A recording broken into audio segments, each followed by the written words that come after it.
मैं अनुराग आप लोगों का स्वागत करता हूं आपके अपने YouTube channel Arth academy with Anurag में। आज नया चैप्टर लाभ हानि खत्म हो गया था और नया चैप्टर है डिस्काउंट बट्टा। ठीक है, तो बट्टा आज हम लोग पढ़ेंगे। मैथ्स का नेक्स्ट चैप्टर है और लाभ हानि थोड़ा सा लंबा चैप्टर था और उसको काफ़ी टाइम लग गया कंप्लीट करने में, और आप उसकी प्रैक्टिस भी थोड़ा सा बेहतर तरीके से करिएगा। ठीक है, सब काफ़ी लंबा चैप्टर है और मेरे हिसाब से अगर आप लाभ हानि और परसेंटेज अच्छे से सीखते हैं तो इसमें ज़्यादा कुछ दिक्कत होने वाली नहीं है, क्योंकि सब ये परसेंटेज पर ही आधारित होता है। बस थोड़ा सा कुछ कॉन्सेप्ट है वो मैं आपको बता देता हूँ, कुछ एडिशनल इन्फॉर्मेशन। देखो जैसे क्या है कि आपका जो बट्टा क्या होता है वो अंकित मूल्य पे बट्टा दिया जाता है हमेशा। अंकित मूल्य पे जब हम बट्टा देंगे, ये चीज़ याद रखना है आपको। ठीक है, जैसे लाभ और हानि होती है वो क्रय मूल्य पर डिपेंड होती है, वैसे जो आपका बट्टा होता है वो अंकित मूल्य पर डिपेंड होता है। ठीक है, तो कैसे क्या डिपेंड होने का मतलब क्या है, कैसे डिपेंड होता है, ये चीज़ें थोड़ा सा समझ लेते हैं। देखो कितने प्रकार के प्रश्न बनेंगे यहाँ पर, ये चीज़ें हम देखेंगे। तो सबसे पहले तो मुझे अंकित मूल्य देगा या नहीं देगा वो अलग चीज़ है। हम देख लेते हैं क्या क्या चीज़ें मिल करके कैसे क्या होता है ये अंकित मूल्य। ठीक है, मैंने क्या कहा, मैं जो छूट दूंगा, बट्टा दूंगा, वो अंकित मूल्य पे दूंगा। तो छूट या बट्टा जो भी है वो अंकित मूल्य पे दिया जाएगा। तो छूट दिया जाएगा। छूट आपके एक प्रकार से हानि के तरीके से काम करता है, हानि के तरीके से काम करता है, बट वो आपका क्रय मूल्य पे दिया जाता है हानि और लाभ, और ये जो होता है आपका अंकित मूल्य पे दिया जाता है। ठीक है, तो अंकित मूल्य पे जब बट्टा देंगे, छूट देंगे, ठीक है, तो कैसे छूट देंगे, हानि कैसे देते थे, 100 माइनस हानि। तो यहाँ पे क्या करेंगे, 100 माइनस बट्टा या फिर छूट। ठीक है, और बटा क्या हो जाएगा, 100 माइनस बट्टा और बटा 100 हो जाएगा। ठीक है, ये यहां पर आपका बट्टा प्रतिशत होगा। ठीक है, बट्टा प्रतिशत होगा यहां पर, और जब ये चीज अंकित मूल्य पे अप्लाई हो जाएगी तो वह वस्तु क्या हो जाएगी, बिक जाएगी, अर्थात विक्रय मूल्य के बराबर हो जाएगा। अब यहां पर इतने से क्वेश्चन कितने बनना है, देखो 1 2 3 प्रकार के प्रश्न आपसे बनेंगे। 3 प्रकार के प्रश्न कैसे बनेंगे, आपको अंकित मूल्य दे देगा, बट्टा दे देगा, पूछेगा कितने रुपए का बिका है, या फिर विक्रय मूल्य दे देगा, बट्टा दे देगा, बोलेगा आपसे कि उसका अंकित मूल्य बताइए क्या है, या फिर अंकित मूल्य दे देगा, विक्रय मूल्य दे देगा, बताएगा भैया बताओ कितना बट्टा मिला है, इस पे कितने बट्टे पे दिया गया है कि उसका विक्रय मूल्य ये हो गया है। अब देखो इसी में और क्वेश्चन कैसे बढ़ाता है, और क्वेश्चन कैसे बढ़ाएगा, अब विक्रय मूल्य के भी तो टुकड़े कर सकते हैं। कैसे टुकड़े करेंगे विक्रय मूल्य के, अब आप ये बताओ हमको। विक्रय मूल्य के हम टुकड़े ऐसे करेंगे। ठीक है, देखो विक्रय मूल्य और क्या होता है, विक्रय मूल्य देखो एक अभी मैंने चीजें बताई कि जब क्रय मूल्य पे हम लाभ और हानि लेकर के बेचते हैं वो भी आपका विक्रय मूल्य होता है, और अंकित मूल्य पे जब हम बट्टा दे करके बेचते हैं तो वो भी विक्रय मूल्य होता है। तो एक चीज तो और हो सकती है ना, यहाँ पर क्या हो सकती है, अर्थात हम ये भी तो कह सकते हैं कि क्रय मूल्य, ठीक है, क्रय मूल्य गुणा, मतलब क्रय मूल्य पे 100 प्लस लाभ प्लस माइनस लाभ अथवा हानि, दोनों चीजें होती हैं। ठीक है, लाभ अथवा हानि दोनों चीजें होती हैं, बटा 100। मतलब क्या हुआ यहाँ पर, अब क्वेश्चन ने थोड़ा सा लेवल और बढ़ा दिया। हालांकि ये सारी चीजें आपको आगे मिलने वाली हैं, ये ठीक से समझ लेना। ठीक है, बाद में ये चीजें मैं नहीं बताऊंगा आपको। तो सबसे पहले क्या हुआ, अंकित मूल्य पे आपको बट्टा दिया गया तो वो वस्तु बिक गई। उसके बाद विक्रय मूल्य के भी मैंने टुकड़े कर दिए, वो क्रय मूल्य पे लाभ और हानि दे करके वस्तु को बेचा गया। अर्थात विक्रय मूल्य की जगह पे मैं ये भी लिख सकता हूँ कि क्रय मूल्य गुणे 100 प्लस लाभ अथवा हानि बटा 100। तो इससे क्या पता चला कि मुझे उसने अंकित मूल्य दे दिया, बट्टा दे दिया, ठीक है, और लाभ या हानि का परसेंटेज दे दिया, और आपसे पूछ लिया भैया बताओ क्रय मूल्य क्या होगा उस वस्तु का। तो क्रय मूल्य क्या होगा, हम सारी चीजें पुटअप कर देंगे यहाँ पे, सीधे सीधे क्रय मूल्य की जगह पे x मान लेंगे, और लाभ और हानि का परसेंटेज मुझे दिया ही हुआ है, और वहाँ पे 100 प्लस माइनस करके हम रख लेंगे, सीधे सीधे मेरा क्रय मूल्य आ जाएगा। अरे बात समझ में। तो कितने भी प्रकार के क्वेश्चन दे हमको घबराना नहीं है बिल्कुल। अगर हम लोग लाभ और हानि परसेंटेज अच्छे से पढ़े हुए हैं तो मेरे हिसाब से ज़्यादा दिक्कत नहीं होगी, आपको कोई भी दिक्कत होने वाली नहीं है अगर आप मेरे साथ साथ प्रैक्टिस करते आ रहे हो। अगर आप टाइप भी पढ़ते आ रहे हो ना, सफिशियंट है, उतने टाइप बहुत सफिशियंट है आपको समझने के लिए। तो मेरे हिसाब से तो समझ में आ गया होगा। क्या समझ में आया, सबसे पहले अंकित मूल्य होगा, अंकित मूल्य पे हम बट्टा देंगे, अंकित मूल्य पे बट्टा देंगे, वो वस्तु बिक जाएगी, अर्थात वो वस्तु का विक्रय मूल्य हो जाएगा। दूसरी कंडीशन बेचने की क्या होती है, हम क्रय मूल्य पे लाभ और हानि देते हैं, तब उस वस्तु को बेच देते हैं। अर्थात मुझे अंकित मूल्य देगा और बट्टा देगा, अगर अंकित मूल्य देगा, बट्टा देगा और उसके बाद लाभ और हानि का परसेंटेज दे देता है, तो जाहिर सी बात है मुझे वहां पे क्रय मूल्य देना पड़ेगा, क्योंकि आपका जो लाभ और हानि होता है वो क्रय मूल्य पर ही डिपेंड होता है। अब अगर लाभ हानि का परसेंटेज दे देगा तो क्या विक्रय मूल्य पे दोगे आप? विक्रय मूल्य पे तो देंगे नहीं हम, जाहिर सी बात है। लाभ और हानि आपका डिपेंड ऑन क्रय मूल्य, कॉस्ट प्राइस, ठीक है। तो फिर आपका ऐसे कर लेंगे सीधे सीधे, कोई दिक्कत नहीं। अब मेरे हिसाब से क्वेश्चन करना स्टार्ट करना चाहिए, ठीक है। और अगर इतना चीज समझ में आ गई है तो देखो आपके उसी बेस पे क्वेश्चन दिए हुए हैं, आप कर लो जल्दी से, ठीक है। फिर आंसर मेरे से मैच करा लें। इरेज कर रहा हूं इसको, ठीक है, इरेज कर रहा हूं।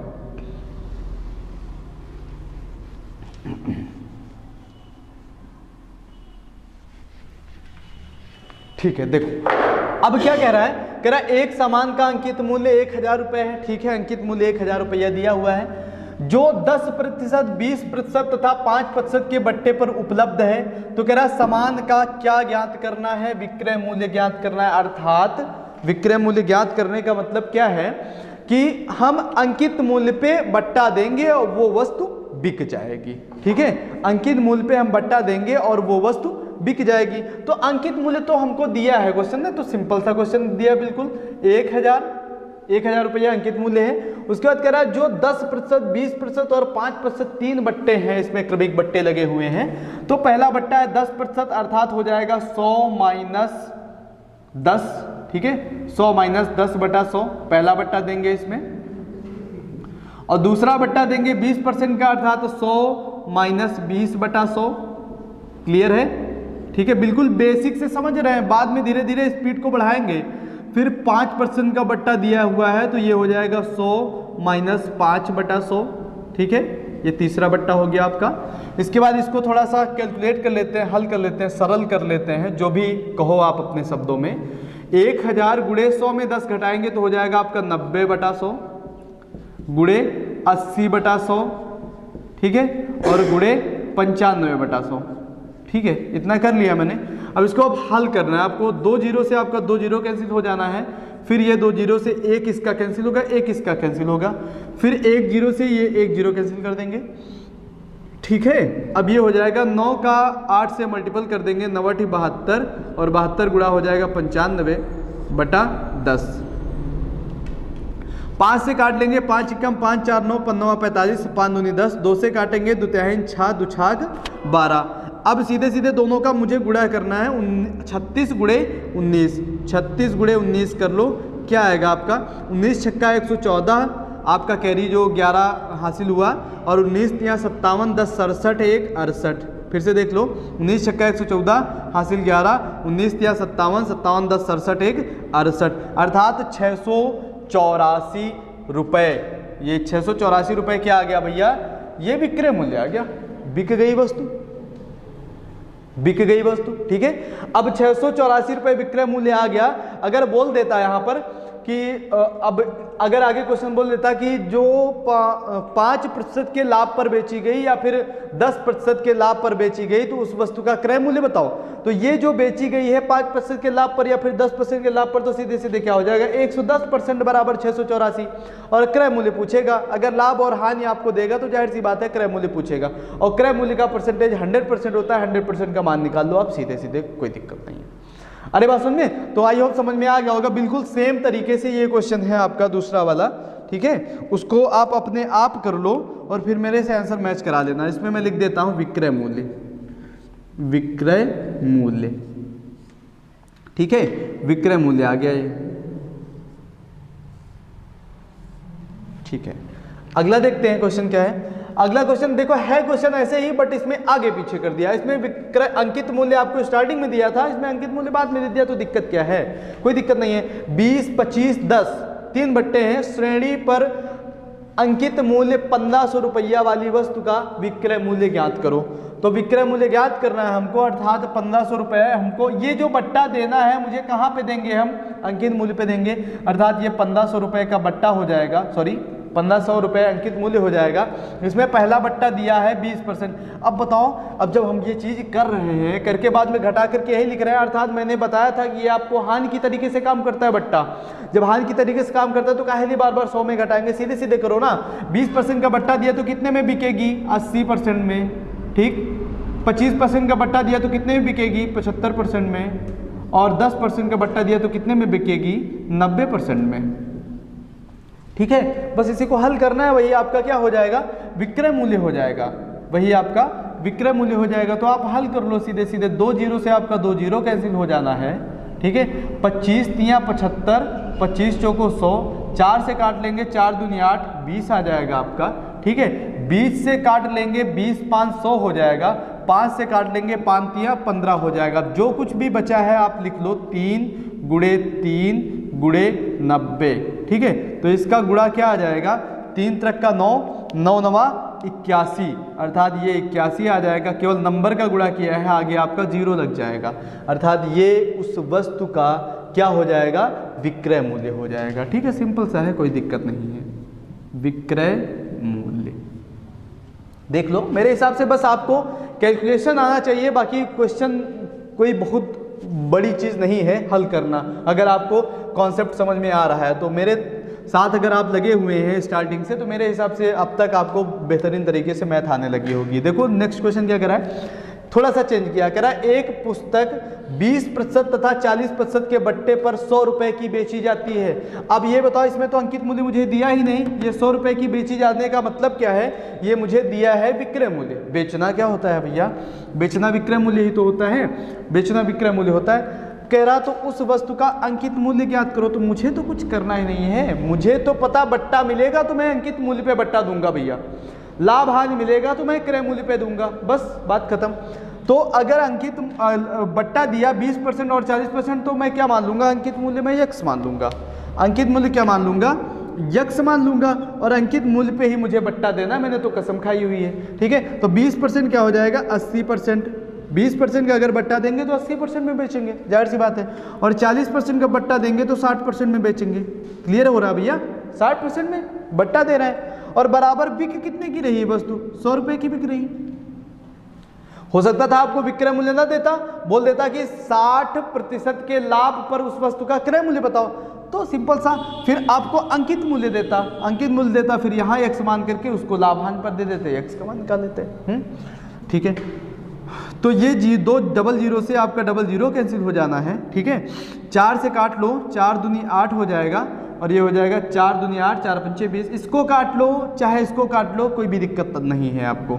ठीक है, अब ये हो जाएगा 2 से काट लेंगे, 2 पंचे 10 हो जाएगा, 50 हो जाएगा। ठीक है, अब उसके बाद और कुछ कटना है, और काट लो, 2 तिहाई 6 हो जाएगा, 2 दूनी 4, 2 पंचे 10 हो जाएगा 25, और 25 का मल्टीपल करेंगे, संख्या लिख लेते हैं पहले, यक्स गुणे ऊपर कुछ बचा है 3 बचा है, नीचे 25 बचा है, बराबर है आपका 25। अब ये 3/25 इधर गुणे में उधर भाग में जाएगा, और पलट करके क्या हो जाएगा? गुणा हो जाएगा।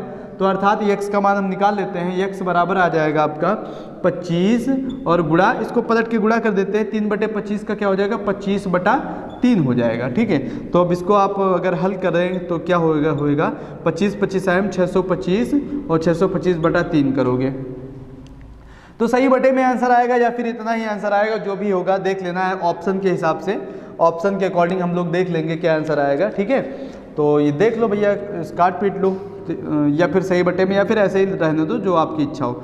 3 दूनी 6 हो जाएगा, 0 3/24 सही 1/3, 208 सही 1/3 रुपए की, रुपए उसका क्या होगा?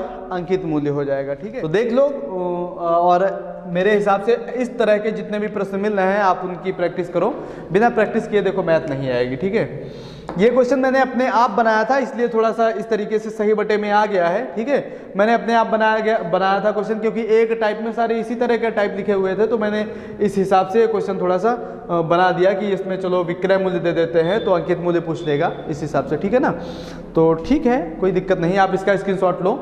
मेन होता है कॉन्सेप्ट को समझना, और ये सही बटे में आ रहा है वो अलग चीज़ है, वो कुछ नहीं है, आ जाता है कभी कभी आंसर भी आता है। ठीक है, तो ठीक है, आप इसका स्क्रीनशॉट लो, और अभी मैं प्रैक्टिस करवा रहा हूँ। नेक्स्ट है आपका ये जो अभी मैंने बताया, कोई टाइप नहीं है आपका, अभी मैंने बताया था वो क्रय मूल्य वाला, वही वाला क्वेश्चन है। ठीक है, तो कर लेते हैं, आसानी से है, कोई दिक्कत नहीं है। कह रहा किसी वस्तु का अंकित मूल्य 600 रुपया है, तो 600 रुपये लिख दो।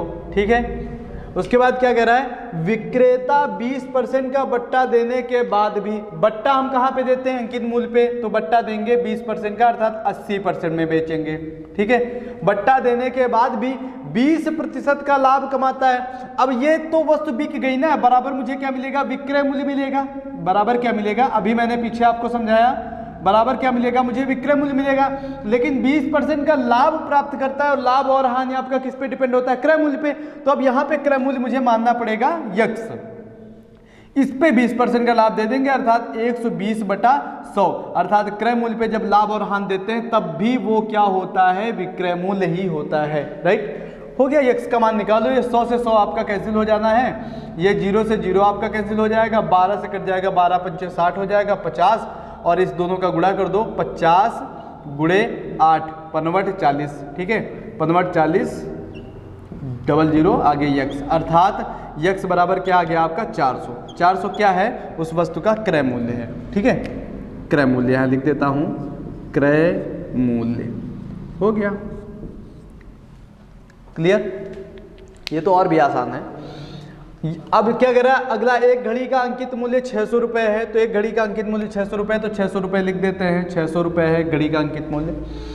25% की छूट देने के बाद भी, अब छूट दे रहे हैं 25% की, तो जाहिर सी बात है हम इसको 75% में बेचेंगे, वस्तु बिक गई है, विक्रय मूल्य है, आगे मुझे विक्रय मूल्य मिलेगा। ठीक है, के बाद 20% का लाभ कमाता है, और लाभ कमाएगा, लाभ और हानि किस पे डिपेंड होती है, क्रय मूल्य पे। क्रय मूल्य मान लो यक्स, और 25% का लाभ मतलब 125/100 हो जाएगा। ये 100 से आपका 100 कैंसिल हो जाएगा, 25 या 75, 25 पंचे 125, 5 से काटोगे तो ये 12 पंचे 60, 0 आ जाएगा। 120 गुणा 3 बराबर यक्स, 12 या 36, 360 बराबर यक्स, अर्थात ये क्या आ गया, ये भी क्रय मूल्य आ गया, उस वस्तु का क्रय मूल्य। यहाँ पे लिख देते हैं क्रय मूल्य,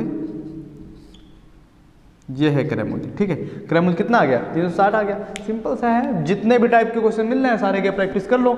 इसके आगे फिर मैं नेक्स्ट जो टाइप होगा वो प्रैक्टिस करवा दूंगा। 2-2 टाइप करते चलते हैं। ठीक है, ज़्यादा नहीं करेंगे, नहीं तो फिर वही है ना, हैंग हो जाएगा। ठीक है, तो ठीक है, आप स्क्रीनशॉट लो इसका। मिलते हैं नेक्स्ट वीडियो में, तब तक के लिए जय हिंद, जय भारत।